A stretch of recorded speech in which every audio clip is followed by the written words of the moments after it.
Do you see Well, how my one eyebrow is different than the other? you hit record. I wasn't sure we were going to I discuss don't this give on a here. shit. I'm going to talk about this right now. And the reason that I'm mad about it is the reason my eyebrows are so off and one is so much higher peaked, it looks like, than the other is because I can't fill my fucking eyebrows in anymore because I don't know where they start and where they end. Let's So open. wait, What? you did this is a result of makeup? Well, yeah, because when you fill in your eyebrows, you just follow like the hair on your eyebrows, like the natural hair, and you just fill in your eyebrows. That's what I do. So because our shit's been closed for so long, my eyebrows haven't been touched for 3 fucking months. I don't know where to fill them in, and I just kind of go with the flow, and this is what it results. I actually, for a second, was wondering if I had a stroke. I see one is a little thicker. That's what yeah, it's a little thicker. That one needs to go Oh, up. See, there we go. Just gotta lift that up. I need a half of a facelift. Or half a syringe of Botox could do the same thing. There we go. They can use Botox to balance out your eyebrows. Well, there you go. Oh, well, you know what they say, Genemo, karma's a bitch. Because I remember about 2 episodes ago, you had a field day with my eyebrows when I tried to draw them in. Not so easy. Not so easy. Yeah, but mine still look good. Yeah, you're not pushing Uncle Leo. Maybe with the left one a little. The thing is when you fill in your eyebrows, mix that in with the Botox, you really start to look like a doll. Me or people? You. We're talking about you. Well, that's not necessarily a bad thing in my head. I have some good news, I guess. Do you have any good news? Do you have any news at all? No, I've had a terrible week. I haven't been exercising. I haven't been eating well. It's a mess. Why? So, I don't know. I think I've gotten fed up with the home workouts. Like I'm not motivated anymore. And I mean, it was Father's Day. So I was drinking with the fam on the weekend. And when you have a big drinking day, it's like 4 days are gone. Yeah. Especially if you're over the age of 30. Yeah, exactly. Yeah. But at least one of us has good news. What is it? So this morning, so for those at home right now listening, I've been really dedicated to fitness lately, as Jesse and I have kind of switched roles. Way to make me feel great. Okay, carry on. Yeah. So today I was like, because I took a measurements the other day and I lost another inch off my waist, which is great. Okay. So I was like, okay, I'm just going to try on some old jean shorts I have that I haven't worn for 2 years. Really, the reason I got fat was because when we got laid off, I got fat. Okay. Straight up, I'll say that. Yeah. It's sad fat. So I've been working that off now. And so I tried on these jeans, like I said, jean shorts, and they fit like a fucking glove. Oh, that is a big deal. Yeah. So Kia, my trainer, if you want to listen to an episode, you can go back and check him out. I texted him and I was like, booyah. And he was like, yeah. So now, when was the last time you put on those jeans and they did fit? Do you remember? 2 years ago. Wow. It was when I was dating the guy in Toronto. Okay. When I bought them. He who shall not be named. Right. But could you like get them up and they just were not comfortable, or they legit would not do up? They legit slid on like a glove. Like a glove. No, but before, like when you decided they didn't fit. Wow, that's awesome. Good for you. Yeah, it's a good feeling, Working out is so hard because it takes a while to start seeing results. Mm-hmm. Once you see results, you get really, really motivated. But until then, and it's just like, you got to stick with it and it's going to happen. Like I went for a long time without my weight adjusting or anything adjusting. And then all of a sudden it was like, boom, one day it just fell off. Everybody's different. Be patient with your body. That's good to know. I have the opposite problem where if I stop working out or I eat badly, it comes on really quick. Like even my stomach, that's why I'm all upset. I noticed it's like all puffy and fat because that's what wine does to you. Well, and you're probably dehydrated, so you're probably a bit constipated. Yeah, it's just not good. Anyway, so I'm trying to get back into it. Thank you for making me feel worse, but that's the kind of motivation I need because now I feel like, fuck, I got to fit back into something. Right. Well, the key to my success has honestly been bike riding, like 20 kilometers, and swimming. So the cardio, you're a cardio queen now. Yeah. I pair that up with my workout, which my workout's never longer than 30 minutes. So I pair it up with my workout and it seems to really be working. And for all those people out there that have injuries, like I found out the other day that I have advanced arthritis in one of my hips. Thank you, soccer, for that.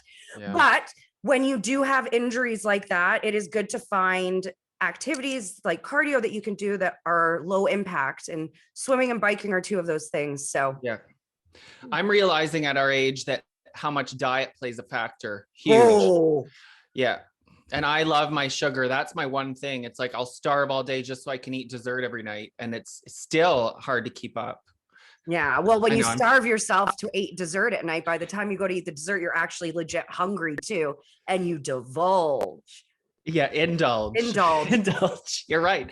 Yeah, that's a good lesson. It's a vicious cycle, and that's something Kia taught us, is that being hungry is not what causes you to lose weight. So people that starve themselves all day, hungry, and then eat a bunch at night, you're not helping yourself. You're better to eat throughout the day. Yeah, like if you ate fruit and veggies for most of the day, you could probably eat as much as you want and you wouldn't go over your caloric intake. Yeah.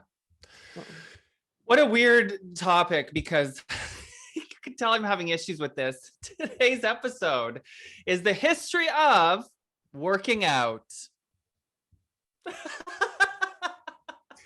That's a little tame. It is rather tame for us, but I need to work through my issues and like try to find my motivation back. So I started to look up like, well, why do people exercise in the first place? Like, what's the point? Because, you know, Donald Trump says, don't exercise because you're born with a certain number of heartbeats and you don't want to use them up too fast. That's why he doesn't exercise. Fuck's sakes. Yeah. I'm really not going to take advice from Donald Trump. Look at the guy. He eats McDonald's every day. And KFC. He wants to talk about heartbeats. The only amount of heartbeats he has every time he shoves one of those nuggets down his mouth, his heart skips a beat. If he even has a heart. Oh, not anymore. I think it's shriveled up, smaller than the Grinch's at this point. Smaller than his balls. Yeah, in his hands. But so anyway, that is. Yeah, I kind of had Donald Trump hands. I think yours are bigger, just a little. Yeah. It's interesting though that we started this episode. She just did a Donald face. We're talking about exercise. But obviously we're both thinking about it a lot. So this might be an interesting episode. I don't know. Well, we'll be able to tell how long people listen. Yeah, we're thinking about it. Yeah, we're thinking about it a lot, because what else do you have to fucking do? No, and I missed this is the longest lockdown that the gym's been closed since Corona. Right. I think it's time we open it up with, obviously cautiously. Same with hair, nails, all the beauty industry. And that has nothing to do with vanity. That has to do with it being a 70% female dominated industry. These are business owners. Come at them. Let's have the same energy that we've had for restaurants. Let's have that same energy for these small businesses like nail salons, hair. Like, come on, support our fellow ladies. Let's get them back working. And it is so stupid, like the skin clinic's open, and you know I love the skin clinic, but how are you going to argue that that's more essential than the gym or hair? Like, why do you need to get lip injections, but you can't exercise? And I understand the logic is, well, it's safe. You can still wear your mask when you're getting Botox in your forehead, but is it really essential? And so that word being thrown around too much is confusing people. Yeah. I mean, I can still wear my mask while I get my toes done, my hair done, my nails done, a wax. Right. So stupid. Anyway, back to working out. Okay. Now, people don't look like they used to, you know, over the course of humanity. We've been cave dwellers. Whoa, are you stroking or is the computer cutting out? No, this is what happens when I try to read. Okay. Let's start from the top again. People don't look like they used to. We've been cave dwellers, tribes people. We've fought plagues and even mammoths. In the 2 million years humans have been around, it's only recently that people have started working out for the sake of working out and to be healthy, right? Kind of crazy. Like literally within the past 200 years. Before that, exercise, as we know it, was not a thing.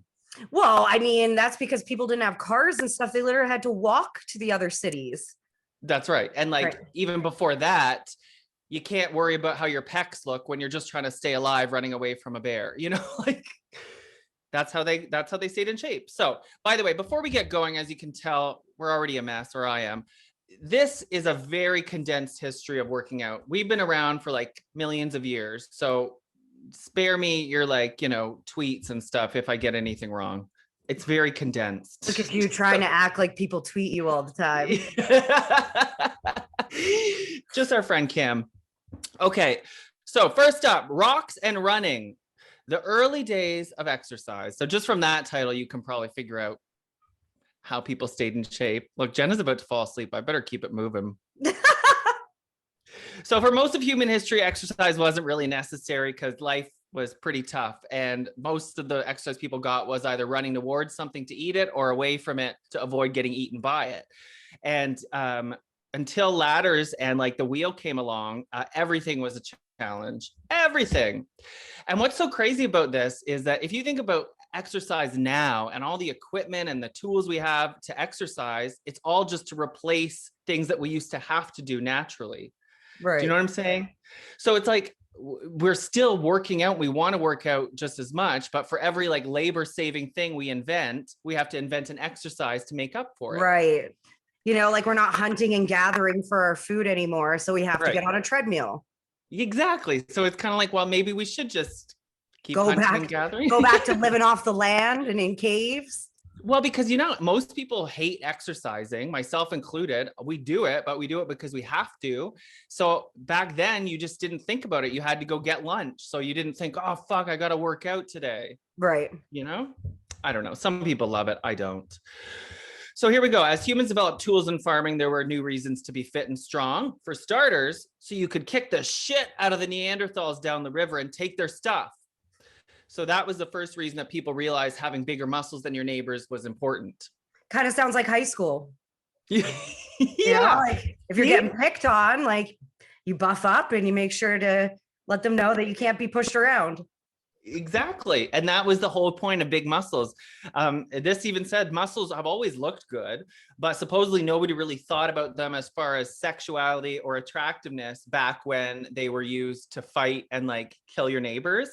I'm like, how are you going to write that? Like, you're going to tell me there wasn't some horny cave woman looking at the muscles? But I think it was an attraction because if back then, like their only thought was just protection and food. So if a man comes in with big muscles, he's strong and he probably is a good hunter, a good protector. So of course you're going to be naturally attracted to him because he can provide better. And I think that is still the attraction of muscles. It's strength, it's masculinity, it's hot. Woo! It's not the way they look. I've never looked at an individual bicep and been like, oh, look at the curve on that. Like it's really what they represent. Well, I look at back muscles like that. Dang. I mean, I guess I do actually. I was thinking of like a slab muscle, like on a science table. Like there's nothing sexy about that. My point was, it's when you match it all together with the man.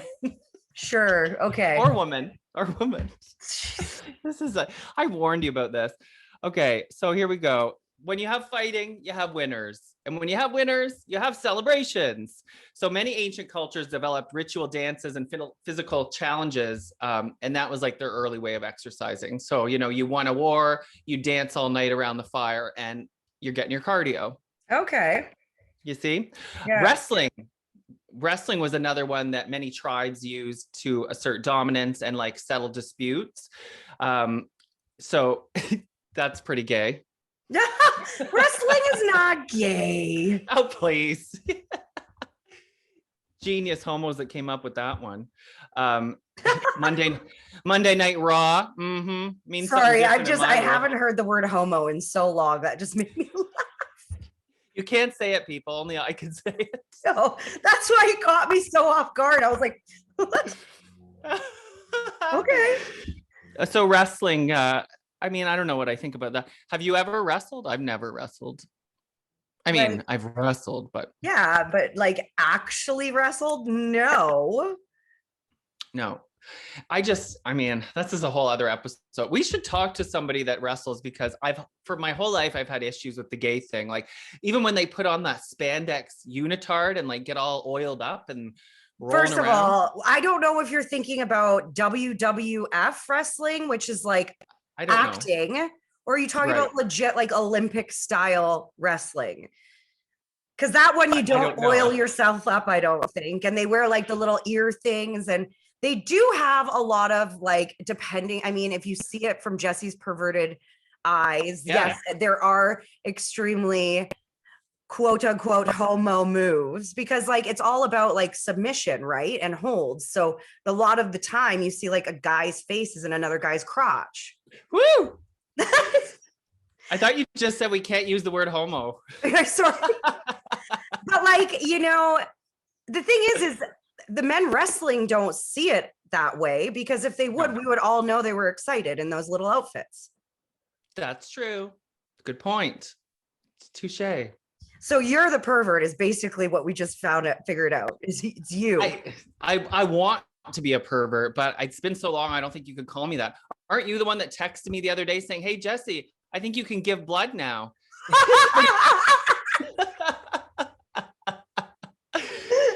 Maybe I should, just to say I've done it once. What, it was like a year of celibacy, right? If you're gay, you have to. It was, but now it's 3 months. Oh, you can give blood. If I was a gay man, I probably could give blood too. Yeah, no. Okay. So anyway, what about yoga? Let's move on to that. So the first like sport ever created was wrestling, and apparently yoga was not far behind. Oh yeah, I heard it was a really ancient practice from India, right? Yeah, and dates back to 3000 BC. Whoa, that's a long time ago. And it actually started as a way to show religious devotion by denying yourself anything good. That was a quote. This is what it says. Around 400 BC, the idea became to, quote, train the body for hardship by strengthening one's opinions.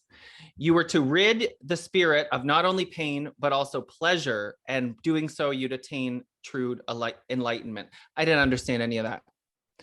So basically, you're supposed to like deny yourself everything good or bad and just be in like a yoga state. Yeah, like a just state of being. It's kind of like physical meditation. Right. Tantra is kind of similar to that too, isn't it? You have to like find that, like you have to sustain from having orgasm for a long, I mean, my knowledge of Tantra goes as far as American Pie 2. Remember, what's his name? The weird friend like goes all tantric because his Stifler's mom's coming back and he wants to have like mind-blowing sex, so he goes all tantric the whole time. Yes, like abstains from like, yeah. I want to watch that sequel again. I haven't seen that I think I've only seen that sequel once. No. Funny you mentioned that. Today in my scrolling, I saw an article about Jennifer Coolidge, and it said something like, whatever happened to Stifler's mom? Oh, she was on Two Broke Girls. Yeah, she's fine. Mm-hmm. She's doing just fine. Yeah. Jennifer Coolidge. Okay, so according to legend, sometime around 2000 BC, the Chinese emperor Huangdi came up with the idea of Qigong. Do you know what that is? Of course. Is it similar to Tai Chi? Yes. It's a slow, low impact movements about making different postures and breathing through them. Coolest thing I saw. Well, I thought it was kind of cool.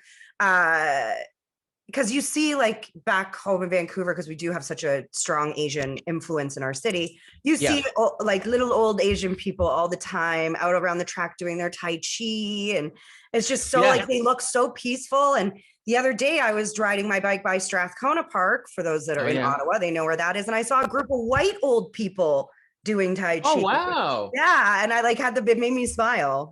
I like that. Yeah. Because growing up in Canada, which is a suburb of Ottawa, there's a big Asian population there. And same thing, I'd always see them out on the tennis court early, like 4 or 5 a.m. They get out with the mist and be doing their moves. Yeah. I would love to learn some Tai Chi and just see what it's like. Because it is meditative, I would assume. Because you move so slow and they all look amazing. So it obviously works. Yeah. And I think you're right. There's something with the mind-body connection with the meditation and the movements. And I think they're onto something, because this guy that invented it, Emperor Huangdi, lived to be 118. Whoa. And back then that was really long because Yeah. obviously like medicine wasn't as advanced. Yeah, crazy. And from that, Qigong or Tai Chi martial arts was developed. So I guess they just kind of sped everything up. Right. I would have thought it was the other way around because martial arts was developed for combat before they had guns, right?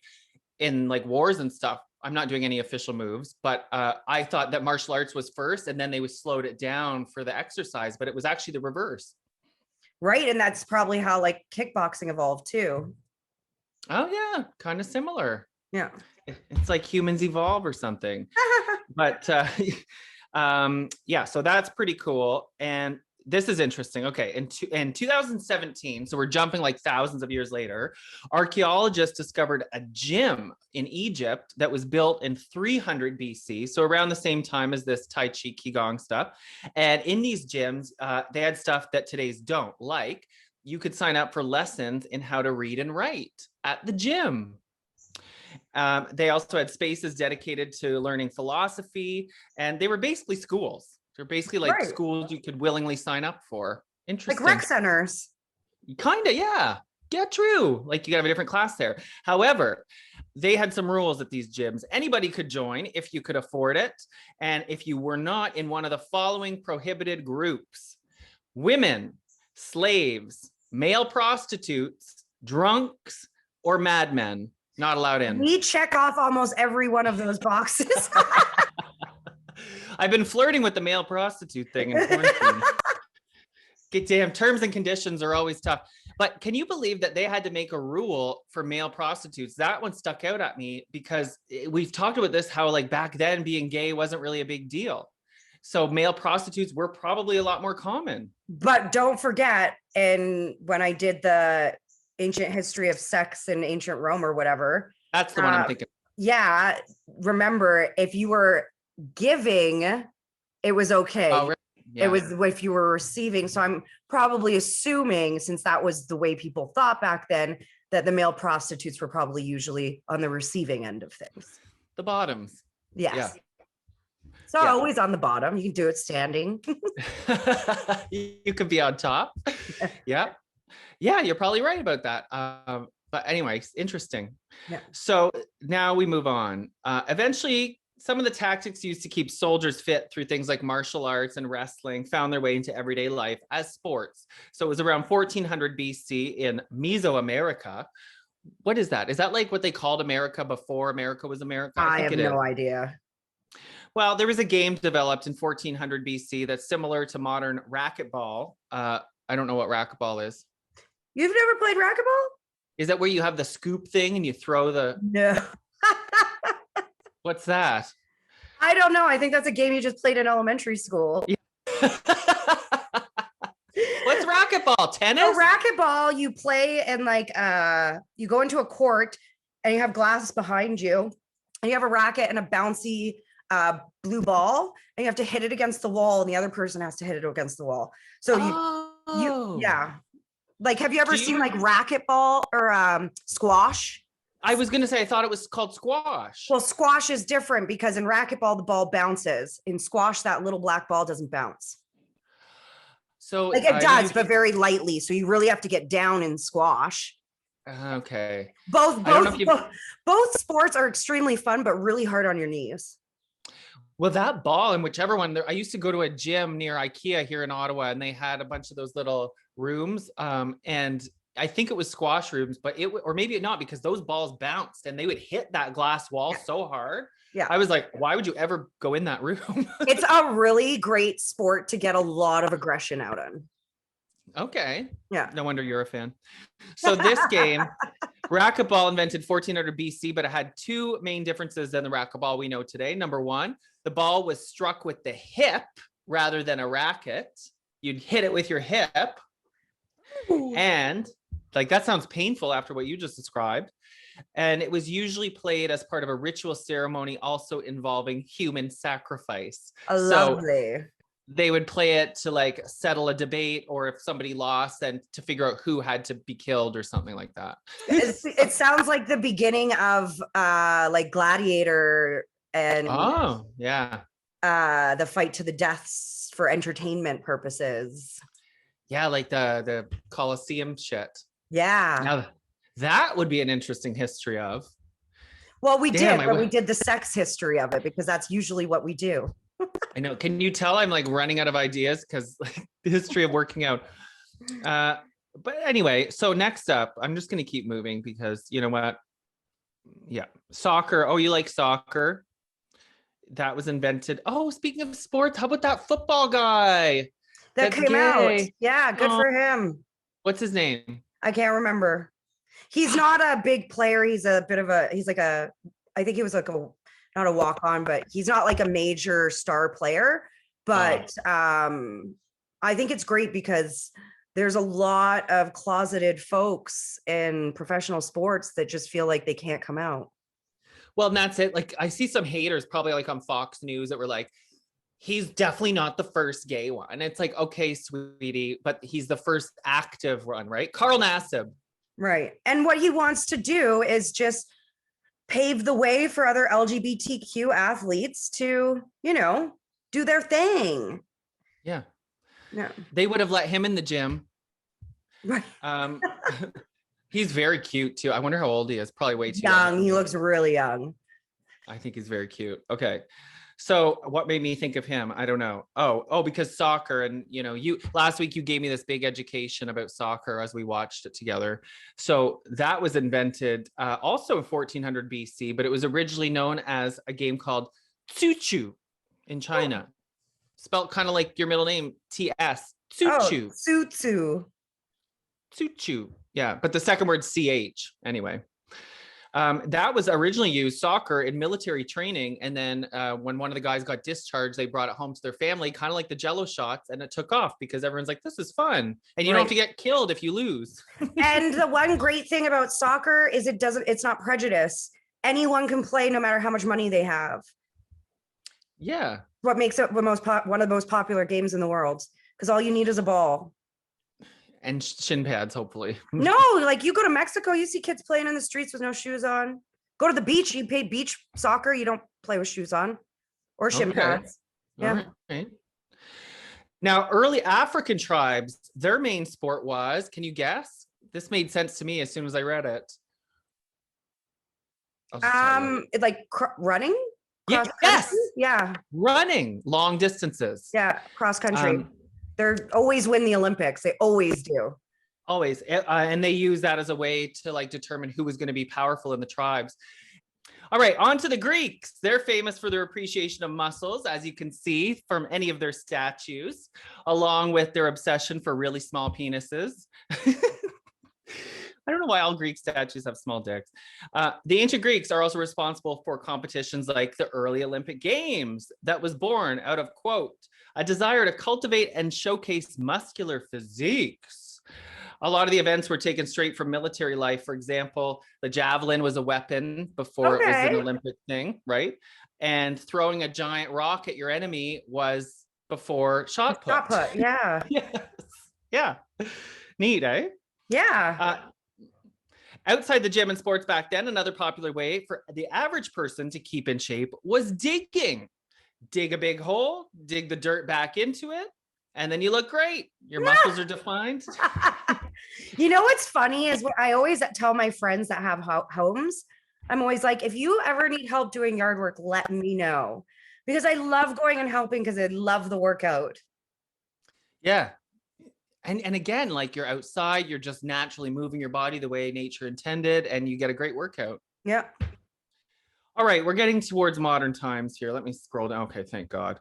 All right, so we have next up, exercise as medicine. One of the earliest wellness influencers was a doctor named Susruta. He was an Indian physician who lived around 1000 BC, and he was the earliest known person to write about exercise being important for your health. He advocated for exercise for two reasons. One, to maintain general health, including aiding digestion, increasing resistance against fatigue and mental alertness. And number two, to avoid certain conditions like obesity and diabetes. Wow. Did you know that diabetes was around back then? No. I thought it was like a modern thing because of too much sugar and processed food and shit. Yeah, but you can test it through blood, and blood testing has been around for a while. So Yeah, I guess. Well, I mean, it was a thing. So good for him back then. But then we get to the Renaissance. The 16th century is sort of when everything on these episodes goes weird. well, because back then to be fat, like kings would have like huge meals, and to be fat meant you were wealthy. You know, when I was younger, I struggled with that because I'd be like, well, why am I exercising? Why do I want to be skinny if back then it was cool to be fat? Like, I remember I used to have issues with it, a lot of problems. But the 16th century saw the beginning of what would become sports science, and the healthcare industry started pushing a healthy body, healthy soul idea, and people sort of started to get on board with the idea of exercise can make them feel good. Right. So this was over in Europe. Over here in North America, life was still way too rough because we were underdeveloped, right? We're newer. Right. So things here, or in America, I should say, because Canada wasn't born yet, started to change around 1776. This is when Benjamin Franklin started promoting the idea of exercise as health. And Thomas Jefferson said everyone should do a minimum of 2 hours of exercise every day, regardless if it's raining or snowing. 2 hours. Ain't nobody got time for that. Right.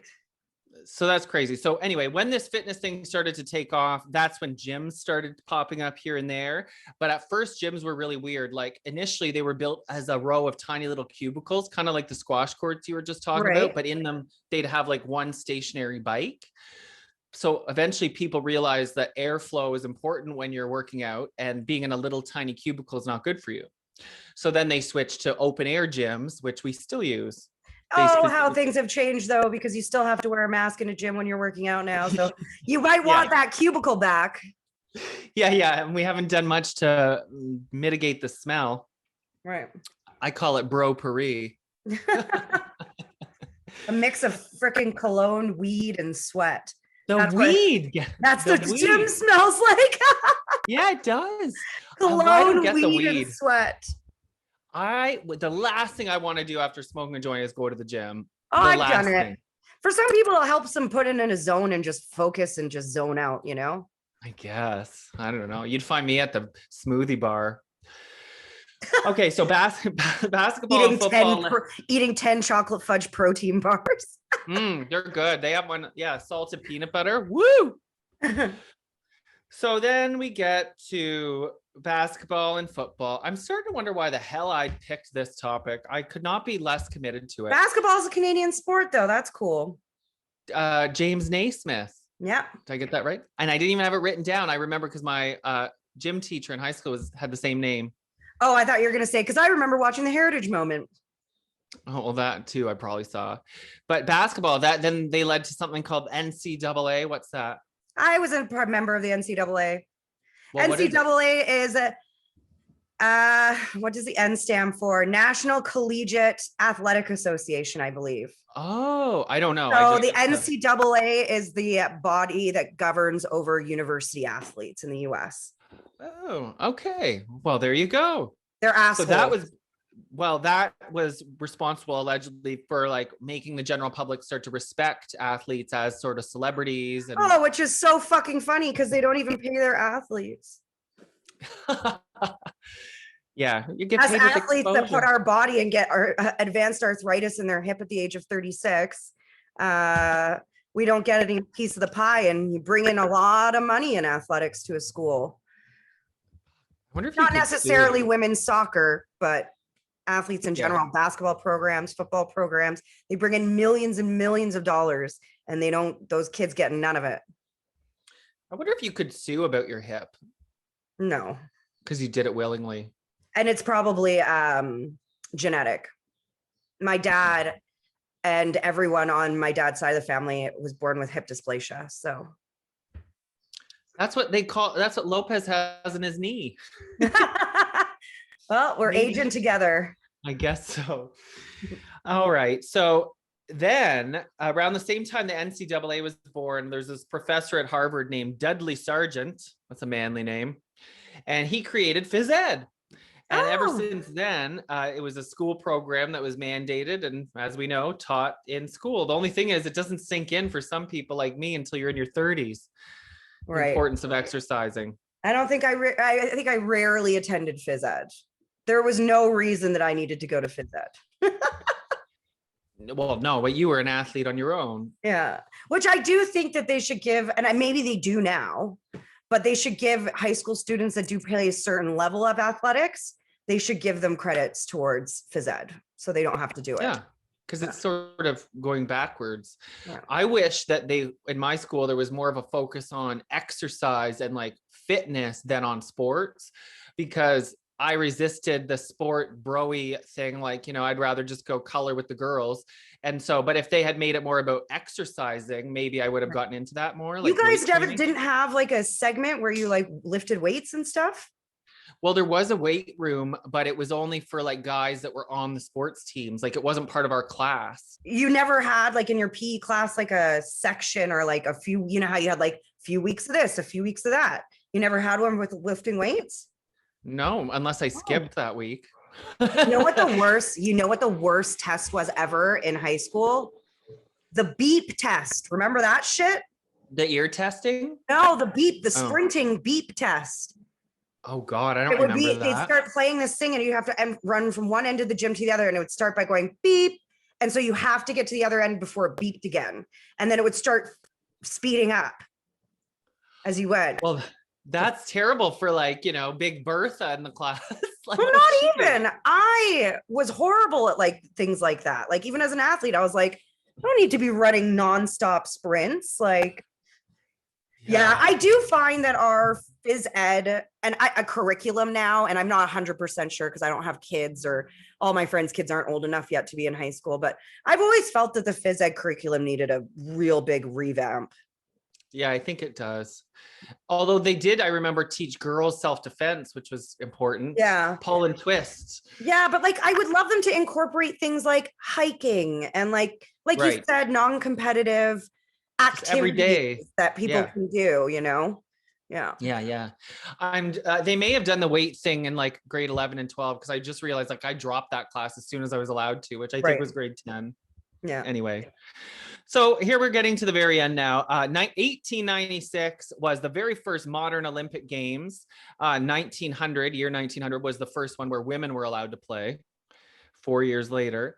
And well, we all know what the Olympics were, right? They're a way to show off your country's talents.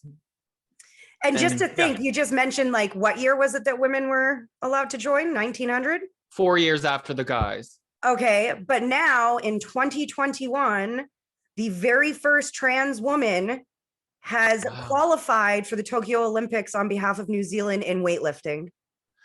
That's great.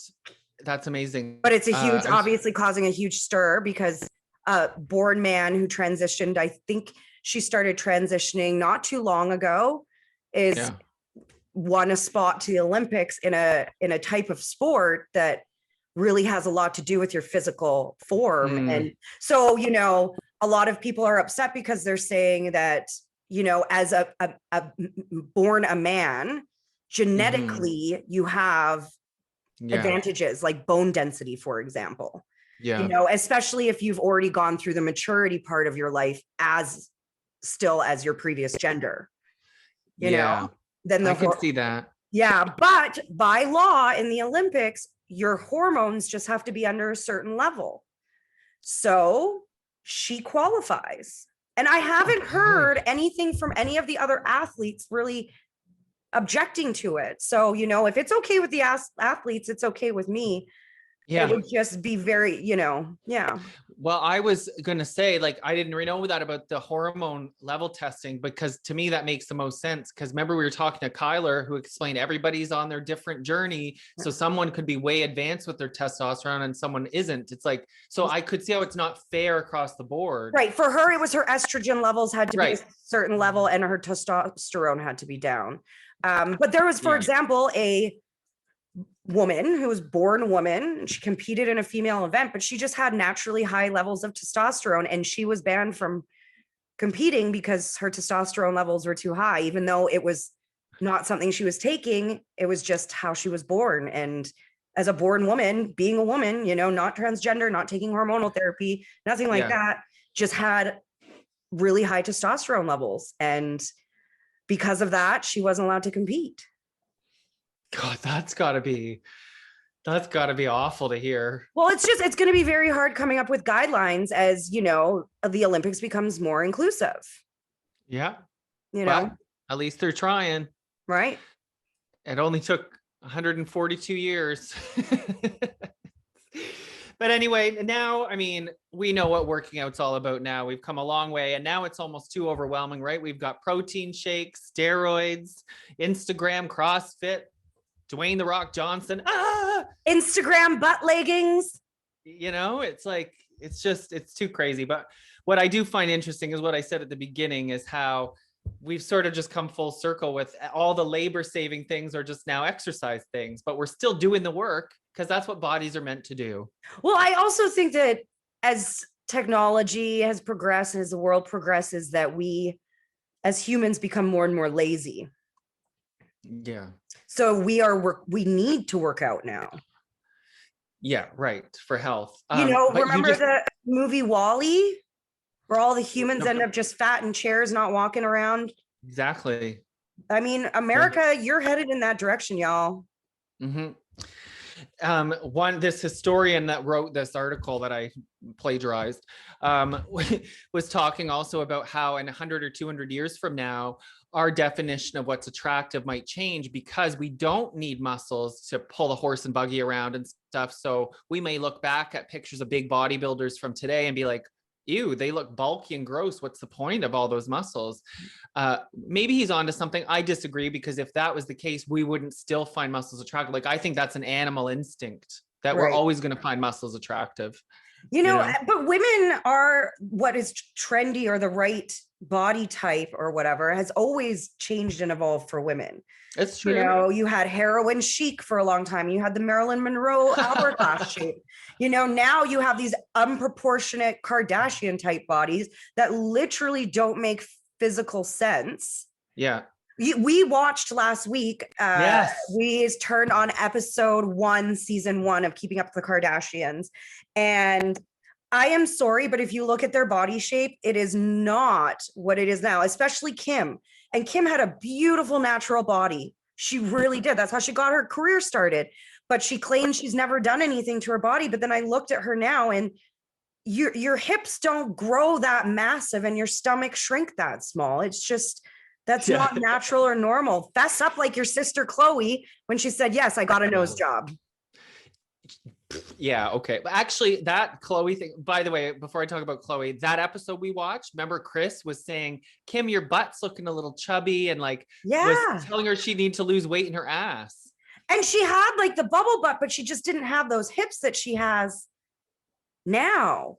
Yeah. It's artificial, like over dramatic, skinny, tiny waist and huge hips. It's not normal in a lot of women.